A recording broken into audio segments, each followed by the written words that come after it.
Now, cybercrime is now a prime focus for organised crime groups, but it's only one of the facets of their illegal money-making enterprises. And according to police sources, more than 80% of criminal networks use legal business structures for their operations. Europol, the European Union's law enforcement agency, says there are now more than 5,000 international organised crime groups involving over 180 nationalities operating in the EU. They also state that almost 70% of criminal networks are active in more than 3 countries. But to what extent are OCGs involved in cargo thefts?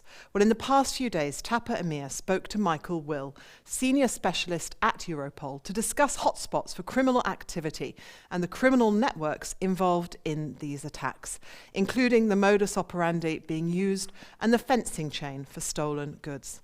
He also talked to us about the ongoing work of EU law enforcement agencies to tackle this phenomenon. Michael's more than 30 years of experience working on international cross-border organised crime investigations, making best use of law enforcement and public-private networks. And after a long career with Germany's law enforcement agencies, he joined Europol in 2013, now leading the organised property crime team. Here's his update.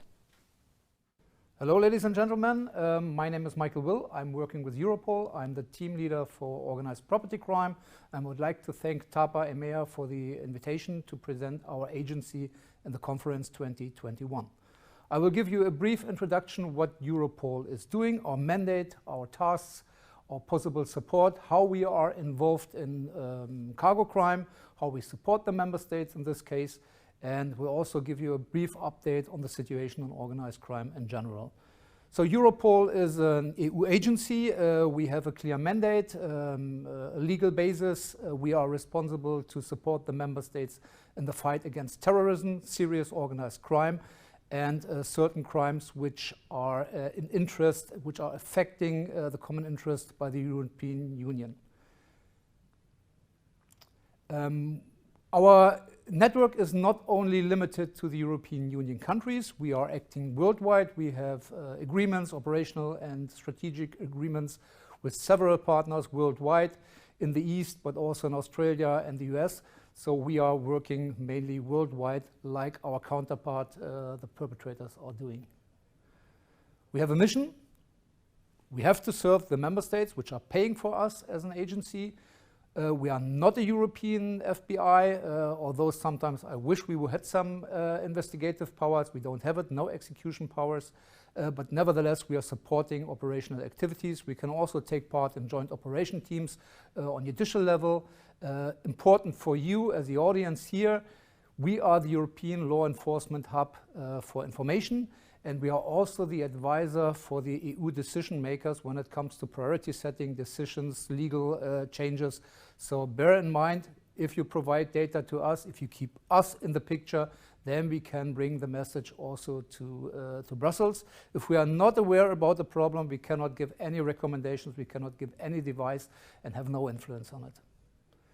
The basis for this advisory role is our flagship, our strategic flagship, the SOCTA, the Serious and Organized Crime Threat Assessment, which is produced every 4th year. And in the meantime, every 2nd year, we have an update. We have a smaller version, a shorter version. And I would like to introduce you the key findings on organized crimes, which is that the focus in the coming years and the next following years will be on drugs. 38% of the criminal market is related to drugs. And then we have a huge part, 80% of the market, which is polycriminal. So it's drugs, it's organized property crime, it's excise fraud, trafficking in human beings, migrant smuggling. And most of these crime areas are also somehow related to transport routes. Perpetrators have to travel, the goods have to be transported via train, via trucks, and here we see the overlap with cargo. It's also interesting looking into the criminal networks, 60% are using violence. This is increasing, so we see that there is more and more violence amongst the groups to each other, but also to third parties, truck drivers, for instance. There are violent robberies. There's a lot of weapons which are used. We see a huge engagement in corruption. Of course, the use of legal business structures. Here we see companies, rental car companies, truck transport companies, which are used as shell companies to facilitate illegal activities. And in the end, everything is about money. We see a huge increase of money laundering. Looking into the criminal networks, we see quite divided. 40% have a hierarchical structure, this mafia-style structure with a clear boss or a group which is leading the business, and then several branches. But this applies particularly for property crime and particularly for cargo crime. We see fluid structures, we see loose networks. Perpetrators are combining, working together for a certain period because they have the skills, they have the possibility, they have the fencing chain, and then after a while they split up. It's hard to tackle them because they easily reassemble. If you dismantle a part of them, they will restructure, they will continue in a different composition. So it's quite fluid and very opportunistic. They are not sticking to domestic burglary or cargo crime. If the police is putting pressure on them, they will change either the region of activity or they will change the modus operandi or the crime field. I always compare it a little bit like a waterbed. If you put pressure on one side, it goes up on the other side. This applies for the region, and this applies also for the modus operandi or the crime field. Also interesting, 1/4 of the criminal networks have been active since more than 10 years. So actually, looking into the police work, we have failed in a way. They are able to restructure. We have our successes, we dismantle them, but they're easily restructuring because there's a lot of money inside. Then we see also it's not longer applicable that we have these groups from a certain nationality. So there is no Arabic crime, there is no Russian organized crime, which is only limited to Russian nationalities. They are cooperating, it's joint ventures like we are also having in legal business.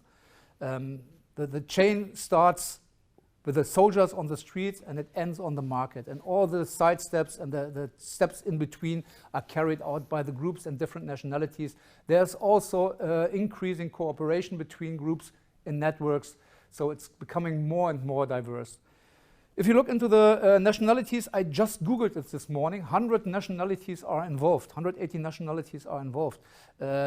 I saw 195 states are existing, so it's worldwide. Almost every nation is involved, reported to us, so crime is worldwide. And 7 out of 10 networks are typically active in more than 3 countries, so also here you see it's a huge mobility. Looking a little bit more into organized property crime, which is my field, we see, and this is usual, a high number of incidents, particularly in domestic burglary, but this applies also for cargo, very often considered as petty crime because you have to see the full picture to link these cases to see it's a series. They are very mobile. Today they're in Germany, tomorrow in Belgium, the day after in the Netherlands. And as police and judicial authorities, we are not working together, not how the perpetrators are working. We are not so mobile. And that's why we're also counting on the private sector to get the information from your side, because what we need is a full picture to make an estimation about the range and of the organizational grade of the groups.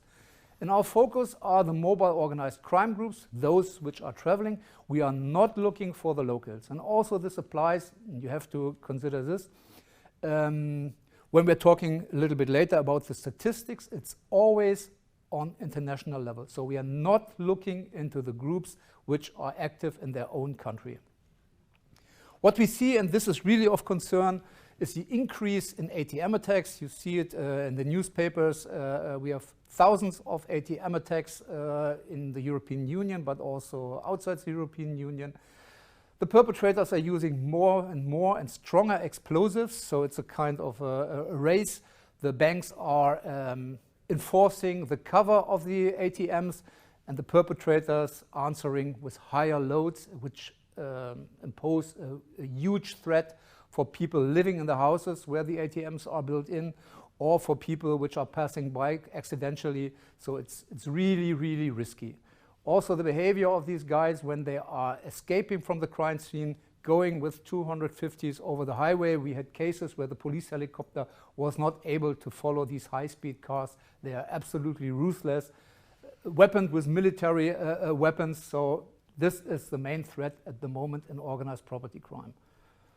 Then we see, and this is also fired by the internet market, by the online market, we see legal business structures are exploited frequently in motor vehicle crime. We see a lot of vehicle parts which are stolen. We estimate that the main amount of the stolen cars are stolen because of the parts. So they are dismantled immediately after or in short time after the theft, and then the parts are brought to the legal market because the parts are not illegal by itself, and you can make much more money if you sell them on the open market instead going in the dark web or sell it on the illegal market. Something new, there is a sustained demand for trafficking cultural goods, particularly from crisis regions. We are also looking into this.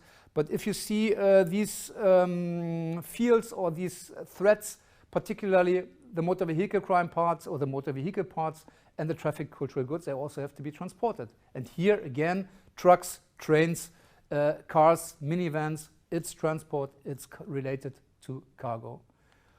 Looking into the key threats which are extracted from our SOCTA, you see the usual crime fields: drugs, cyber attacks, trafficking in human beings, organized burglaries and thefts. This is a crime area which is affecting the citizens and the smaller companies, the economy, although it's very seldom violent. But of main concern at the moment are these high-risk crime networks, and the whole European is putting a lot of effort to tackle these crime networks, which are well connected, which are polycriminal, which are very violent, and which are imposing the biggest threat for the European Union. Speaking of my area of expertise, I'm team leader of an analysis project called Fortum, focusing on organized property crime. At the moment, we are working with 4 analysts and 6 specialists from 7 or 8 countries. So we're also covering a lot of the language which are requested. We are supporting the member states with operational analysis. We are looking into the incoming messages, focusing on organized crime groups which are operating European-wide. We try to identify crime series, so we are reading every day, we are reading our messages, which are 10,000, 12,000 per year, and then we try to see similarities and link the crimes to series. And if we see possibilities to investigate, then we try to bring the national investigators together. We are also able to support on the spot with our technique, with our expertise, that we go to the crime scenes or that we go for action days when there are house searches or arrests planned. Here's some of the crime fields which are in our portfolio, only some. It's quite broad, and this is also our problem. It's rather broad. So, as I mentioned, ATM attacks, theft of cultural goods. A big issue still, although it's decreasing, domestic burglary or commercial burglaries. Commercial burglaries, we also see the overlaps with burglaries into warehouses, which is then part of cargo again. Then we have crime against the elderly. Abbreviation is CATE. It's a nephew trick. It's really ruthless because the perpetrators are tackling the weakest in our society. We have pickpocketing, a huge field considered as petty crime, but believe me, it's well organized. We have cases where we saw millions of euros were sent to one center where the mastermind was located, and he had arms pickpocketed soldiers in almost all European capitals. And this guy was receiving millions from the soldiers on the streets. Then we have still high-value jewelry robberies, and then organized theft, cargo theft, on which we look a little bit into depth. The opening order of my AP is again itinerant criminal groups, not the locals. We are looking for the mobile groups because they are so hard to detect because of this mobility. Almost all European member states are part of this project, and we also have some associated third parties like USA, Canada, Moldova, Georgia, which are working with us closely in this analysis project. I have some statistics for you, but bear in mind the statistics are not complete because, as I mentioned, we don't have the power to force a member state to send us the data. They are sending the data voluntarily to us, and they only send the data when they think it's international. Think about, you have a crime scene, the perpetrator is gone. If you're not experienced, you consider as maybe it's a local crime. I will not send the data to Europol. If you are an expert in cargo crime, you know most of the cases are carried out on international level. The groups are international. You will send the data to us. So again, the data we have here is just a fragment of the real situation, what is going on. And this applies particularly for an underreported crime phenomena like cargo crime. So we can see here 2%, 2.4% in the last 5 years of our contributions, operational contributions, were on cargo crime. 97-something% are other organized property crimes. So it's really, really small. And for me, it shows it's underreported because personally, I estimate the share is much higher. Here you can see it. We had, as I mentioned, between 10 and 12,000 messages per year, and 200, 300 are on cargo crime. This is really, really low, underreported. Why is it underreported? Because very often it's not sent to the national units, which are our counterpart. It remains on local level, on regional level. Sometimes it's investigated by the uniformed police, highway police, which is not connected to the CIDs and not able to bring the data to Europol. We also have a statistic about the cases which are initiated per country. So you see here on top, Germany with 65 cases in the last 4 years. Put it in perspective, we have every year we have about 2,000 new cases per year. So means 8,000 or 9,000 cases, 65 from Germany as a top leader here are brought by or in relation to cargo crime. This is underreported for me. Then you see France, Belgium, Netherlands, Czech Republic. So, and the rest is reporting very, very seldom. Looking into the suspects, not a big surprise. The vast majority are male. We have also some females inside. Very often they are responsible for scouting, or when it comes to stop a truck on the street, they are involved. Also, the demographic structure is not really astonishing. So they are between the 20s and the 40s, and the older they become, the less they are appearing here in this crime field. I also have a statistic on the nationalities, but be careful, as I mentioned, these are only the cases brought to our attention. We have a very good cooperation with Romania. Romania is reporting a lot, and therefore we have a lot of data from Romania. We have also good cooperation with Poland. There was a German ISF project on cargo crime, so financed by the European Union. Very, very successful, focusing on Polish perpetrators in cooperation with the Polish police. This is just a fragment, and of course, you know, the locals are not reported, so the German who is committing cargo crime in Germany is not reported, and those which are not considered as itinerant perpetrators are also not reported to us. When we come to the modus operandi, I think you are pretty much aware of it. The most popular is, of course, cutting the tarpaulin in unsecured areas, on highway resting areas.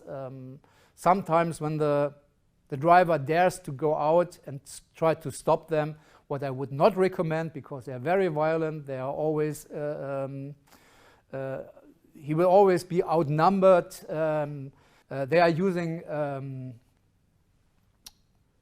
jammers to avoid that the driver can call the police, so there is no signal on the parking place, so he is alone, so we never recommend go out and try to scare them off. You will not succeed. Then we have the surfers. You know the pictures, very, very spectacular, like artists in the circus.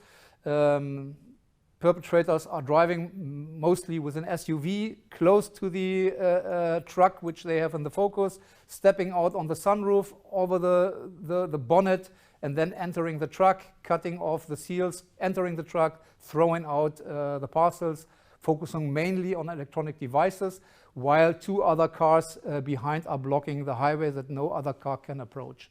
It looks really, really dangerous. It is also dangerous, but very, very spectacular. We had some groups which were here in Western Europe. At the moment, we have no cases, but a few years ago, it was very, very popular. Then we have hijacking, trucks which are parked in unsecured areas. Also here, the use of jammers is very popular. The whole truck is stolen, and then often it's also reported as motor vehicle crime, because you don't know from the very beginning, is the focus on the truck or is the focus on the load. Later, you find sometimes the abandoned truck. Sometimes, if they are well connected, part of crime networks, they also use the truck, so they make also benefit of the truck. Then we have inside jobs, of course, on loading platforms if the employees are involved. And we have also the scouting on logistic platforms. The perpetrators are scouting, monitoring, observing these logistic platforms, putting GPS beacons under the truck, and then following the truck, and then looking for an opportunity either on a highway, resting parking place, or on an abandoned country road, and then stop the car and steal the loot or rob the loot. We also have a kind of fraudulent means, impersonation of police. So the perpetrators are working in police clothes, pretend to be police and to perform road checks, stopping the truck and then steal the load by force. Then we have the fake accident method, blocking the road, claiming that there's an accident. And then when the truck stops, the driver steps out, they are taking over the truck. And then, as I mentioned already before, we have burglaries into warehouses. So it's burglary or it's cargo, depends how it's reported. For us, it's cargo, but sometimes it's not in the figures.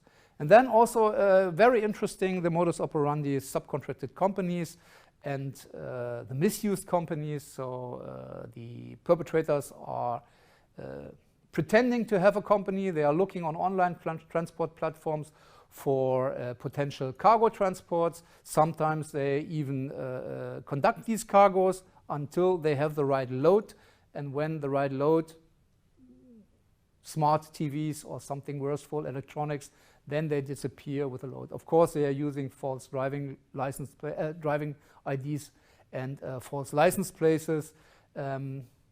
Very, very common in the meantime. Looking into the incidents and into the losses, also here you can see underreported. We have losses in the last years of 50 million.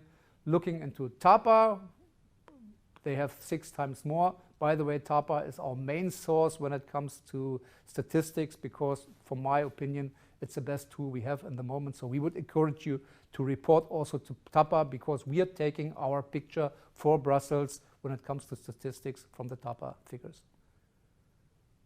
The hotspots, we had a look into the hotspot. What are the most risky areas? And of course, it's highways. 70% of the cargo crimes are taking place on the highways.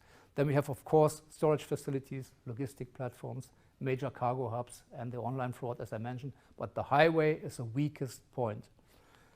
This corresponds with an EU initiative, a current one, still ongoing. So there was a killing a while ago of a Romanian truck driver in France, and raised a lot of attention, and one of the EU parliamentarians took it on board, was in contact with the Romanian Truck Driver Association. They brought the petition to the EU Parliament. We supported with our input, providing the picture, and now there is a draft resolution, and this is really, really advantageous for us and also for you. We will probably have more secure parking areas. There is a lack, I think, of 100,000 parking areas in the European Union. They are looking into it from Brussels. There's also a clear statement that cargo crime is organized and carried out on international level. There's a need for cooperation, police with the private partners, because we can tackle it only together, you and me. And there's also a proposal to establish an expert group on road security. And I guess also you and me, you as private, me as law enforcement, we will sit together and give the advice. I'm really looking forward, because this is the way it should work, and it's looking promising. I also would introduce a little bit the fencing route, because this is actually the motor. If there is no fence, there is no theft, because this is a economic benefit the perpetrators want to gain. It's relying, or it's dependent from the fencing structure. We see more and more sophisticated fencing structures. We see the countries where the stolen load is popping up. It's mainly in the east, but of course we have still these economical disbalance. We have very rich areas in the west. We have huge loads in the west, and there is a market in the east part. So the things are popping up, the stolen goods are popping up there, but then it's not clear if they remain there or if they are sold via internet back to the Western countries. We see also some trends. The grade of organization is becoming higher and higher, so we see it. We have dedicated equipment. We have prepared trucks with hidden doors on the side where you can easily park next to the victim truck, open your tarpaulin, and then cut a hole in the tarpaulin of the truck next to me, and to look into it and steal on demand. We have the use of jammer detectors. Of course, we have radio connection with whom the perpetrators are communicating. We have drones to spy out the areas. Then we see that some OCGs are part of bigger networks. Some of them, as I mentioned, most of them are loose networks, but we also have some which are really integrated in the big networks. As I mentioned already, fencing via online market, it becomes more and more popular. It's a fantastic tool to sell stolen goods. We see theft on demand, for instance, catalytic converter. At the moment, we have loads of catalytic converters stolen from cargo, from warehouses, but also used one from cars or from trains with new cars. So, and I think these are all the same groups which are looking into these catalytic converters. There are 5 or 6 groups which are focusing on this item. And for me, and we see it already, the trains are becoming more and more popular, that the perpetrators are focusing on the trains. We have it in motor vehicle crime when the trains with the new cars are on the way from the manufacturer to the normal railway, to the official railway, public railway. When they are stored there, very often they are completely robbed, and then there are hundreds of airbags or hundreds of navigation systems are stolen in one offense. This will become more and more popular.